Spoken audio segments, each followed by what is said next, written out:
will be joining. It's the way they're coming in by, well, not droves, but one by one.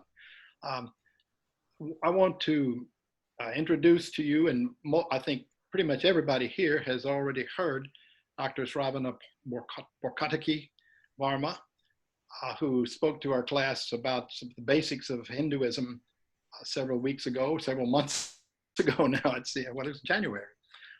Time does pass, even if you're not going anywhere. But she's going to speak today about the Hindu caste system. I wanted to also, but to tell you, Shravana, that you may see a lot of people in red. We were asked to wear red today because it's Pentecost. And because of the tongues of fire, we're celebrating that or symbolizing that with wearing red. A couple of years ago, maybe 3 years ago, a student from Rice had heard something about covenant and was interested. And so he came, and actually one of our members is one of the coordinators at Rice, at one of the residential colleges. And I think she invited him or urged him to come, and he came, and he told her, I think it's some kind of cult. They were all wearing red. So if you see us all wearing red, it was not required at all. We don't have a dress code. You can certainly see that if you come to visit. We do not have a dress code. But in any case, we're happy to have you here again. And I say to those who didn't come in earlier, but Dr. Varma, who has her PhD from Rice, she has great experience with the Zoom format. She's been teaching at the University of North Carolina, Wilmington for 4 years now, and also teaches in person at the University of Houston. So if anything goes wrong, Dr. Varma, I'm certain, can take care of it. So welcome back. We're so happy to visit with you, and you can explain what you intend to do. Thank you. Thank you so much. And thank you, everyone. I wish I knew about the red. It's a little too late for a shirt change, but I quickly grabbed a red pen. So at least I can be in spirit using a nice red pen. And so just as you were explaining, the red pen is sitting right there. So I quickly grabbed it. So wish I knew it. But so anyway, thank you. The idea today, and I know we have a very short time, and this is a new format of live streaming, recording, and then also making the link available. So ideally, what I would have liked to have accomplished before today was to receive a few questions. Then I would have just kind of started with that. But we didn't really get around doing that. So that's okay. We are still learning, and there's so many things that come up. So the idea today was to talk about the Hindu society. I don't want to say we're talking about the caste system, is because the term itself has become historically very problematic. And we would find, no matter which side of the fence you're on, and increasingly a very, very, very crowded other side of the fence who don't want scholars like us to be talking about this too much, especially in a platform like we are today, which is outside of the Hindu, Hindu society. And so I always say that we're talking about the Hindu society and, why and what happens. So that's the plan. I do have a very short PowerPoint. We may not use it. We may use it depending on the questions. I'll be more than happy to send it via email to Mr. Martin and Ms. Bash. And then if they would want to forward it further to all of you, that's fine too with me. I'm not one of those PowerPoint, I'm not very possessive about my PowerPoints. Let's just put it that way. I'm more than happy for them to be shared. So if you would just give me a couple of questions or anything, if anybody has a question or a comment or a thought, and I will I have one question already from Mr. I think Ben Ball. Is that you said?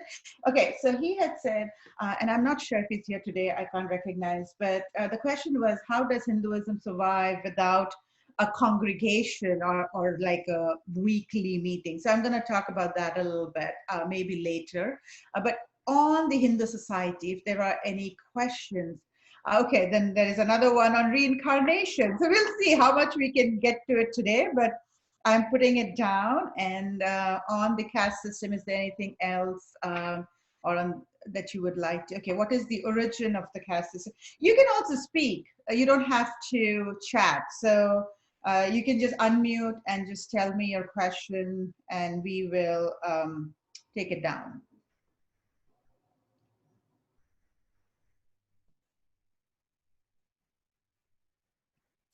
This is Tim. So can you speak a little bit about how again, I don't want to limit this to the caste system, but could you talk a little bit about how the caste system has evolved social politically over the past 300 or 400 years? Yes. Politically, how has that changed? Absolutely. It's already part of the plan today. So the origins of the caste system and how it has evolved, not just socially and politically in the last 200, 300 years. We are actually going to again map it from 6th century BCE. We will briefly look at how the British law actually made, again, a significant impact or a dent into the system, and then how it kind of proceeded from there on. So yes, that's already part of the plan. And as I said, when I send the PowerPoint over, you would also have some of that information in there. Okay, anything else? Any other questions that you would have or thoughts that you would have that you would like me to address? I may have missed this because we came in maybe after Bill's introduction, but about the current issues that are part of your scholarship, or the questions you're examining, or no, I'm not sure I understood the question. Part of my... What is your most recent paper or publication about? I see. So, okay. All right. So that's, okay. My scholarship. Okay. All right. Awesome. So I think I'm just going to start with this, and then we can see if there are further questions. So let me begin, because scholarship goes back to kind of my introduction. So my area of specialization is looking at the ritual space especially in Hinduism. But when I look at the ritual space, I look at it from the standpoint of the human physical body, which is the gendered body. And through that lens, the caste system does come in. Because when I look at the ritual space, there are certain rituals that are very dedicated to different castes. And the caste demarcation is very, very, in terms of published scholarship, and again, I will be more than happy if you would like to look at them to share it. I have lately been mostly working and looking at how the digital platform and challenging some of the age-old traditions, and how religious experience is therefore different. Historically, religious experience was always seen from the lens of William James, scholars like William James. A recent scholarship, her name is Anne Tave, and she talked about religious experience to be questioned, where any experience deemed religious by the person should be considered. So I look at, currently I'm working on this project, which is using WhatsApp. It's an app that several people use to communicate, especially if you have international family members, and I can see some nods here. So I'm looking at the space of WhatsApp, that particular app that's on your phone, and how religious experiences are translated through WhatsApp. So that's what I'm working on currently. So moving on with our today. The idea is to, as I said, kind of briefly speak about the Hindu society. And I'm going to share my screen here because that might. Mr. Martin, can you just give me access to share my screen? So if you click on share screen, just say multiple participants.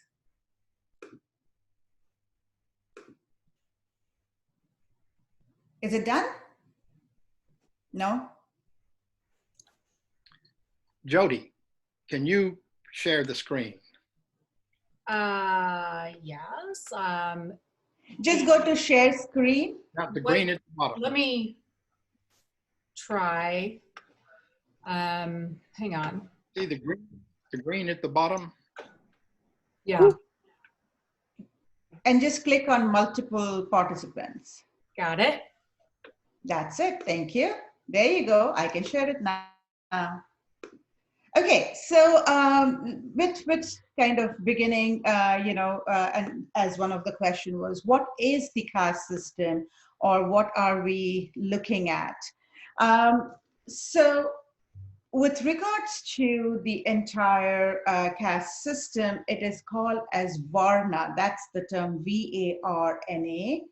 And Varna actually has an historical, when we look at the word itself, and I'll come to that maybe a couple of minutes later, but when we look at the term Varna, what we see is it means color. So something about this term will tell us that color, when I say color, it's the pigmentation of our skin, is going to be part of this conversation. So what is Varna, and how does that come about? When we look at the caste system, in a majority sense, it is something that we will see that historically, and when I say historically, we are talking about 3,000 plus years of history. It is what would, social groupings. Now, a lot of times I find a confusion between us.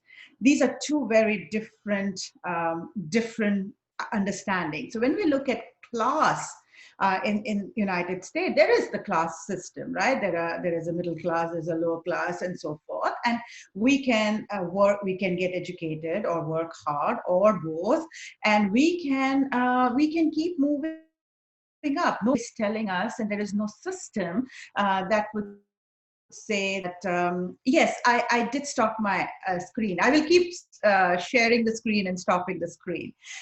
So what would happen is that it would be, no one is telling us that we cannot rise up. No one is telling us that if I want to go study medicine, I can go study medicine. There's no one telling me that I cannot. Now, historically, now please, let's just divide this in two divisions, historic and present. We talk about history because what I always say, it's also the cultural DNA. It is so easy, so much has changed, yet so much continues.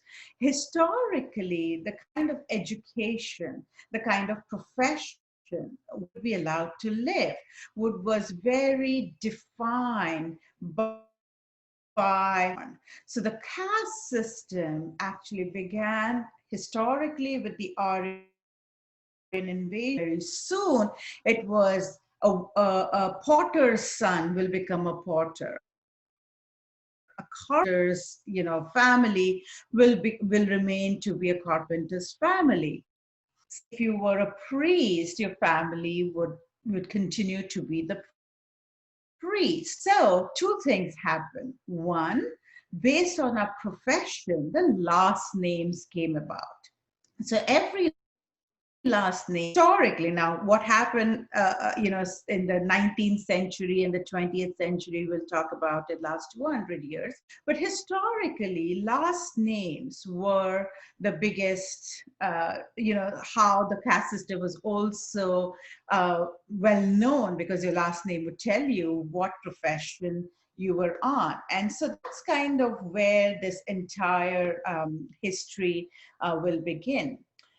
Now, with regards to India, and I say India here, but I would also like to include Nepal. So in terms of India and Nepal, in India, while not a Hindu nation, it is a secular consent of the population, which is 1.3 billion people. So Hindus, what we see is that the system, this caste system, has kind of continued to play an enormous role. It has continued to influence modern day culture, modern day politics, and I will talk about that briefly as well. So how does it shape society? So first of all, it is rigid, it's hereditary membership into birth caste. In my previous lecture, I did mention that you cannot convert or you cannot become a Hindu. Converting into Hindu is only allowed in very small reform movements like the ISKCON movement, the Hare Rama, Hare Krishna movement. For example, in the United States, there is a beautiful ISKCON temple in Houston. So it's only in these very small reform states where it is allowed that we will have some kind of, that you can become a Hindu. But otherwise, the larger Hindu society, the larger Hindu, what became a religion, believes that you're born a Hindu, you die a Hindu. You do not convert to Hinduism. So if you're born a Hindu, then you're born into a family. I mean, you have born into a family. And because you're born into the family, your caste is banned. And therefore, it goes back to the karma theory, which would say that your actions would lead you to the kind of family you'll be born to in the next life. And that next life family will already have a predefined caste. Marriage is historically was strictly between the same caste members. Now, this is somewhat changing. Especially in the 20th, 21st century, we do see a lot of changes, and I would say late 20th and beginning 21st. However, it is changing more in the urban areas and not areas. So now if you're looking at, again, the split between urban and rural, we know that a large population lives in the rural parts of the country. So for scholars like us really question how much is it changing, because this also then gets connected more so in urban areas. So if you land up marrying outside your caste, how many people get killed because of that?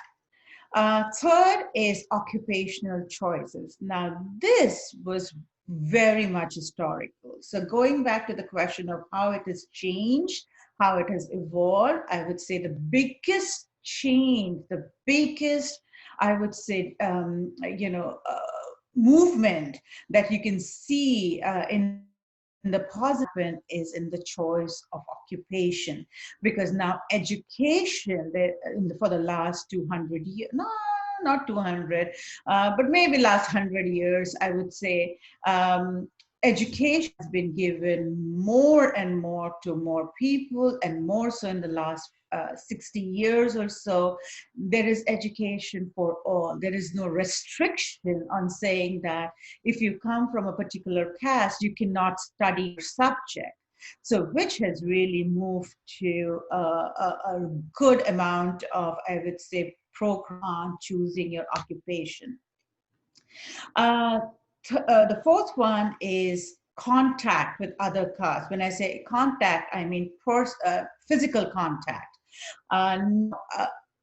this is rapidly changing, yet I would say changing more rapidly in urban, kind of changing in rural, rapidly changing, not too much. There's a lot one has to go through. And so comes the sense of fixed place in the society, because this is kind of connected to the first point that you're born into it. So if you're born into it, do you really land up getting uh, into this mode where you can say that we can change things? So that is where it is right now. So some changes have happened, some are yet to happen, and some I don't think I will see it in my lifetime, which is the understanding that you're born in a system. I don't think I'm going to see real, and when I say I won't see the change, I don't mean, some families in pockets might definitely make the change, but that's not good enough for me, because I feel it's a 1-2 billion people. There's a lot we have to do. So before I proceed here, a lot of times what I find is, people, in the West, when we meet people, there's a lot of like, why have things not changed? Are you telling me that education is not good enough? And, the questions of why this very, very deeply segregated system stayed. And I always make this comparison where I say it's not like it has not changed, but when something is rooted in 3,000 years of history, it takes a lot of concerted effort. It takes a lot of time. It takes a lot of generation to make that change. And so the change is so insignificant, because we are looking at it in the larger whole, but there is change, so at least there is hope, but the change is kind of a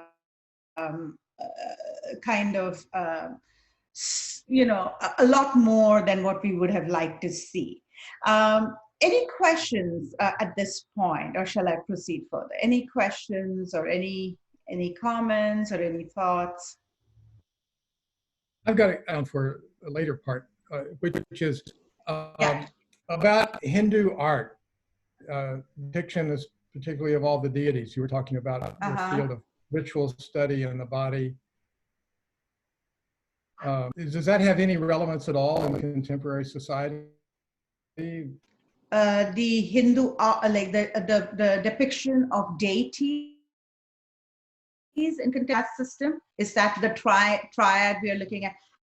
Absolutely, there is a lot around Hindu deities that actually speak to the caste, and different deities historically have been shown to belong from caste, so that at least in this religious space that we can show an integration.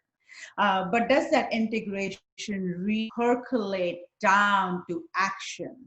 And there again, I will have to come and say, not really. There is still a lot of inherent discrimination, inherent mistrust. And with COVID, now I didn't think I would talk of COVID here today, but if you would just do right, if you just Google that, what you will find is a very loud sounding noise, where the understanding is the Muslims are responsible for spreading COVID in India. Now that's problematic. Now I won't talk about the Hindu-Muslim tension, because obviously we won't have that kind of a time today. But historically, who converted to percentage of people that converted to Islam, and therefore one has to go back and think, who converted? Did the Brahmin, did the highest caste convert, or did the lower caste convert? Who converted? Therefore, where does this caste system come about? So again, time is going super fast, so I will move a little rapidly here as well. But essentially, we already did this. So the Aryans, so this is where it will begin. So sometime around the 1750 BCE, 1750 BCE, before the Common Era, is when we know that the Aryans invaded the subcontinent. And with this invasion came, like any invasion, it had nothing to do with Aryans, but any invasion, when an invader comes and they start ruling, of course, they become the rulers, and the people they took over would become their servants. So there would be this caste divide that would begin there. Now, remember Varna? I talked about Varna. When we look at Varna, it translates into color. So what happened is when the Aryans came, they were of course lighter in color, and people who were living in the subcontinent were darker skin tone. And so based on the division of color, there was this society divide that happened, which then got integrated to different professions, and that is where the castes came. Now, these are the 5 castes that are that exist, or how the Hindu society looks at. So the first one are Brahmins. When I say priests, these are, this is a giant, every caste then has subcastes. And I'm not going to talk about subcastes, but just to look at the first caste, you can be a priest, you can be a teacher, you can be a statesman. So all these people who were in this would be in the first caste.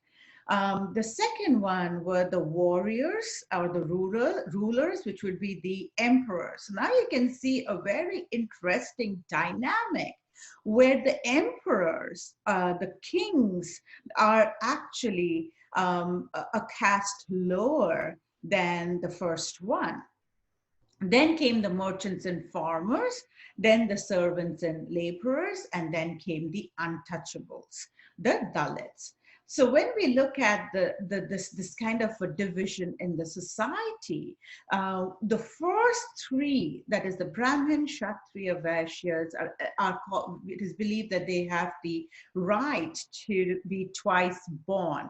Twice born is a combination of baptism and confirmation. So that's how I can explain what a twice born ceremony is. However, not only the first 3 castes are allowed to go through a baptism combined confirmation ceremony, it is only men in these 3, or boys, because it's done when boys are about 13 years old, prepubescent boys, or 12, and so forth. So only the first 3 boys are allowed. So this kind of brings back to that conversation of my own work. So what happens to women? What happens to girls? Therefore, what kind of rules are applied? In this particular system, when we look at the top 3, Brahmins, Kshatriyas, and Vaishyas, therefore, so let's take an example.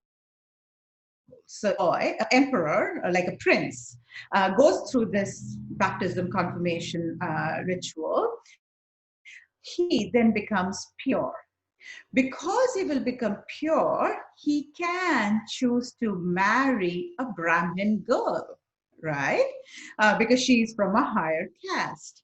But the Brahmin girl will come down on the caste because she didn't go through she was pure to begin with, but she married lower. So the woman can only go low, stay or go lower.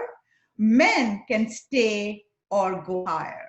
But that is only allowed in the top 3. The other thing that happens that you will hear if you have friends or family that are Hindus, they will tell you that yes, this is a system of the past. All societies need a social structure. Everybody needs to if everybody were to become emperors, then society would not function. Fair enough. I will give a little bit of credit to that argument. That's how society began. But the problem is that of purity and impurity codes. So because you do not, so for example, the fourth and the fifth caste, even their shadow, forget touching, forget eating, forget drinking, forget visiting. Even the shadow, historically, it was believed that if the shadow Dalit falls on the top three castes, then they have to go through a purification ritual. And this is something that is very complex. So I would be okay if somebody were to tell me that, yes, society historically needed these kind of caste divisions, so we did it. I get it. But how do you justify purity and impurity based on the family you were born in? And that is where I think the system still has a huge problem. Similarly, does this mean, other question that comes up is, does this telling me that the lower caste will not get salvation? No, it has nothing to do with that. What it says is, because there's the belief of dharma and karma, which is my right action, which leads to right results or fruits of the action. So dharma and karma, the understanding is, if you were born in the last caste, which is the lowest most caste, do your actions right, do your duties right, because then in your next birth, you will get a higher caste. And even better, you will come back as a man. So you get, or a boy, or a male gender, okay? So that understanding continues. So just continuing with a little bit more, and then I will stop. And so if you notice, I use Hunger Games. So if you have children who are going through World AP classes or World Religion classes in middle school, I always take the example of Hunger Games. It's like the districts in Hunger Games. I don't know how many of you have watched Hunger Games, but it's the districts. So that's exactly how it operates, or operated historically, and continues to operate. And so comes the purity and impurity codes, right?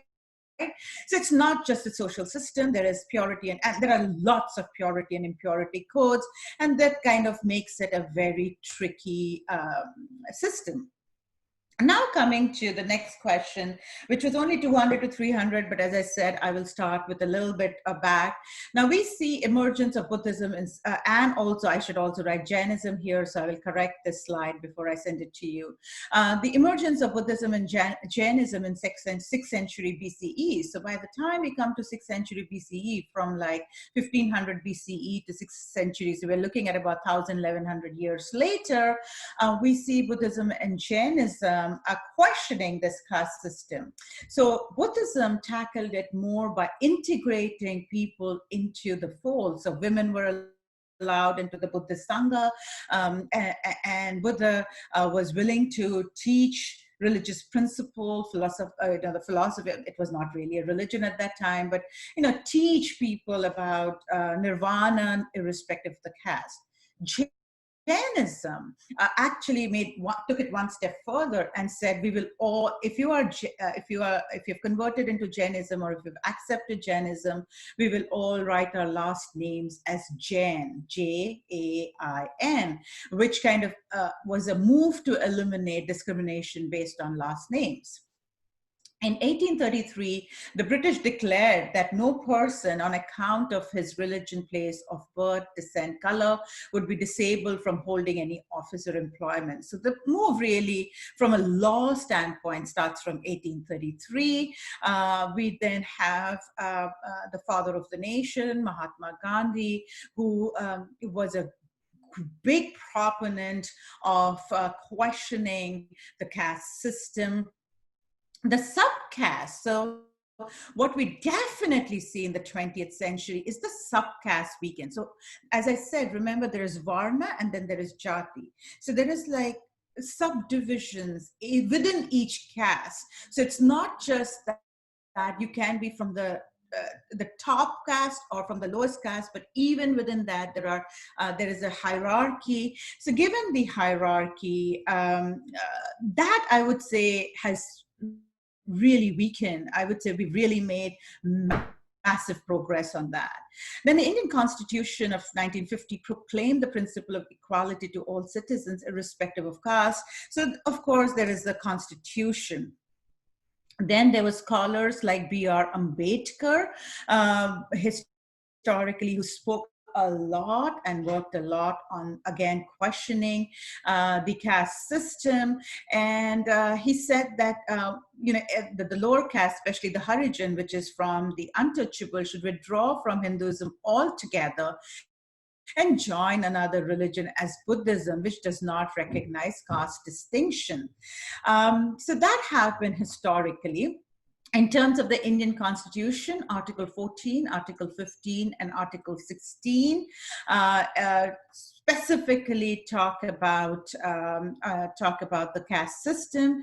Once I stop sharing through the chat, I will also send you names of 2 movies, recent movies that are available on Netflix, which would give you a good idea about the caste system today, like in modern day society. Then we have the reservation system. So we do have a massive system of reservation in government jobs and university jobs, where first it was 22.5%, but now it has gone up to 37%. Seats are reserved for people who come from castes that were historically underprivileged. The issue that has come up now, and there's again now a growing protest saying the system kind of has failed, because just based on your last name, you could have gone ahead and taken that seat in a college. So think about Harvard, and if Harvard takes 1,000 students, almost 370 seats will be kept for students who belong to, okay, sounds very good, sounds great. But what this policy now needs to get attached to other factors like economy, financials of the family, which school did you go to? What we are finding now are even like families in Houston living in $1 million homes. So they are nowhere save as someone who is in back and beyond and absolutely no school situation. They would go back and go to these premium universities like IIT for engineering or medical, because their last name falls in that reservation. So you can see where there's a growing protest in India right now, where they're saying this system does not work. But at the same time, you can also see how hard it is to have a policy like this and then to amend it. Because if you are always people who are upset, if you are now don't amend it, there's again people who are upset. So it's becoming a very, very situation. So finally, I have 1 more minute before I take questions. Otherwise, Mr. Martin is going to, kill me. So I am going to say here, in terms of the diaspora. So let's look at Houston, right? I always get asked this question. Do you think the caste system exists in Houston? Okay. Last names don't go away, all right? Pigmentation doesn't go away. And finally, yes, while as a society, there is no discrimination, like people will be friends with the South Asian population is small. Of course, you'll be and the Hindus and Hindus, you'll be even smaller. As an immigrant, you will absolutely kind of stay together, but the caste system comes about when you go to a temple. I always tell this to my students, show me one, which is Hindu temple, not ISKCON movement. I'm talking of a historical Hindu temple, and there are 36 temples in Houston, by the way. So with 36 temples, show me one temple where the priest is not Brahmin, where the priest does not come from the top caste. If you can show me that temple, I will join that temple. Okay, so the system does kind of continue. It doesn't like, my daughter doesn't really think about it. It doesn't come about in universities. It does not come across when you meet people in a larger group, but it still somewhere festers, somewhere stays. So that kind of is 1041. So I have, that's a very, very basic layout. I will share my PowerPoint slide, but I do want to answer the question about how does Hinduism survive without the congregation. Hinduism was never supposed to be a religion. Hinduism is actually now becoming more and more a religion. Hinduism was supposed to be a life. It is Sanatan Dharma, which means a way of life, which I life. And because there is no conversion, why do I need a congregation? So it's very rare that you would find people really be part of a church group or a synagogue group. Then there were questions on reincarnation. Unfortunately, I think that will take me into a whole different trajectory, maybe for another time. So going back to the caste system, I think there is a question here. You can't marry the wait, what happened? I have read that caste system was exasperated by British who used it as a basis. No, British did not use it as a basis. That's actually not entirely true. The taxation based on religion, which was again related very close to caste, was started by the Mughals. So the Mughals, when they came in about 800 CE onwards, when they actually had the whole rule going, then Britishers took over. The Mughals had this division called the Hindus, and they wrote it as Hindoo. That was Hindu, Buddhist, Sikh, Jains, all of this. Anybody that was not Muslim had one taxation, and everybody that were Muslim had another taxation. Then the Britishers came, and Britishers took on that system and kind of taxation. So it is partly true, partly not true. Caste reasserts itself also when parents say you can't marry that person. One second, can't marry the where did it go? Can't marry because he or she comes from. Absolutely, it happens. I mean, marriage, birth rituals, funerary rituals. I mean, I'm missing it right now, but there is a big Zoom birth ritual happening in my husband's side of the family right now as we speak. But yes, caste system comes in there. Is the current Hindu fundamentalist movement a reaction to these attempts to abolish caste? No, the fundamentalist Hindu movement, I would say, is largely to do with Hindu identity. Because we don't have a founder, we don't have a particular text, because there is not necessarily a few fundamentals that they want. It is very closely related to Hindu identity and not so much about a reaction to the caste.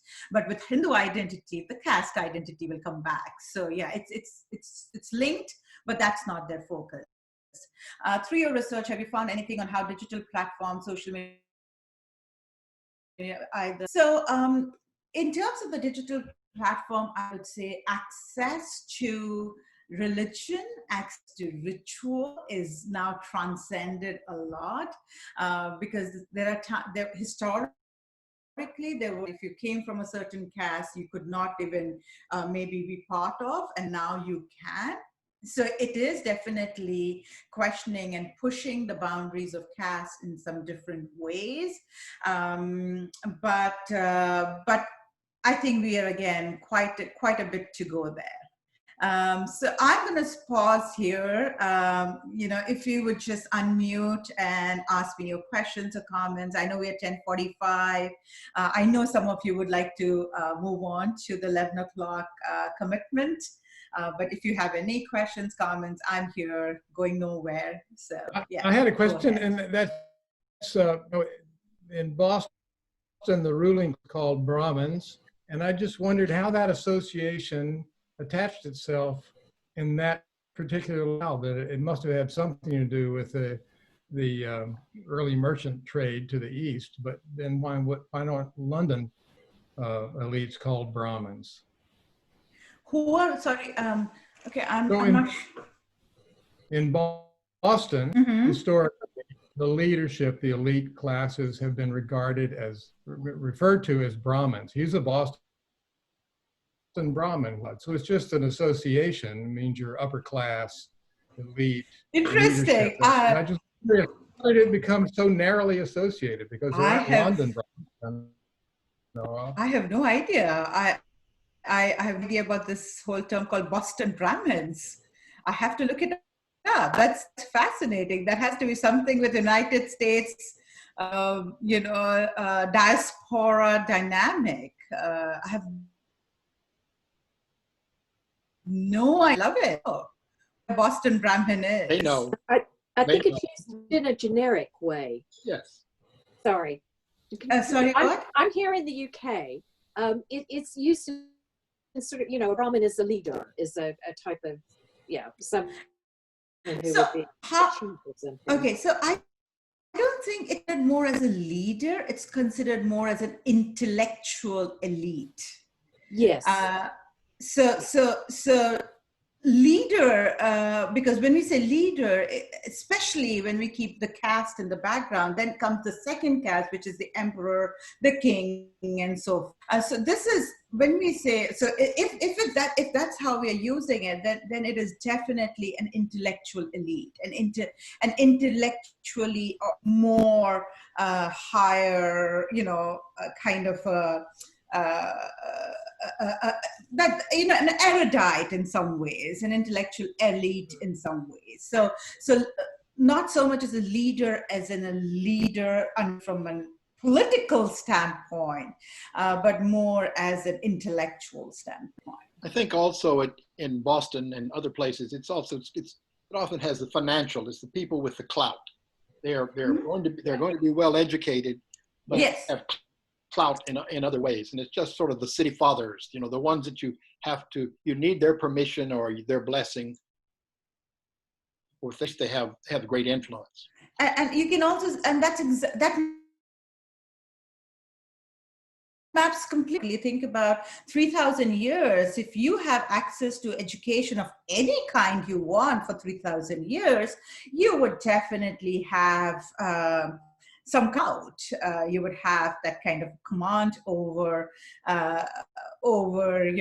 navigating, because you can go to an emperor and you also go to the merchants, and you can also go to the lower caste and say, hey, you need to do this. So you kind of always, you were the puppeteer, you were the master puppeteer with all the strings in your hand. So that's how. Well, Dr. Varma, we're going to have starting a live fellowship hour starting at 11, and our senior minister, Laura Mayo, on my screen, she's waving at you there. I'm sorry, I don't think you got to meet her but she's going to be the host of that.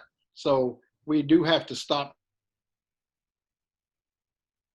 now, but thank you. Anytime you want to come back, you'll be Yeah. welcome for certain. Anytime you want me back, I'll come and I will send you the PowerPoint. All right, great. Thank you so much. Take care. Oh, Have a good rest of the day. Much prim. Bye. Bye. thank Bye. you. Take care.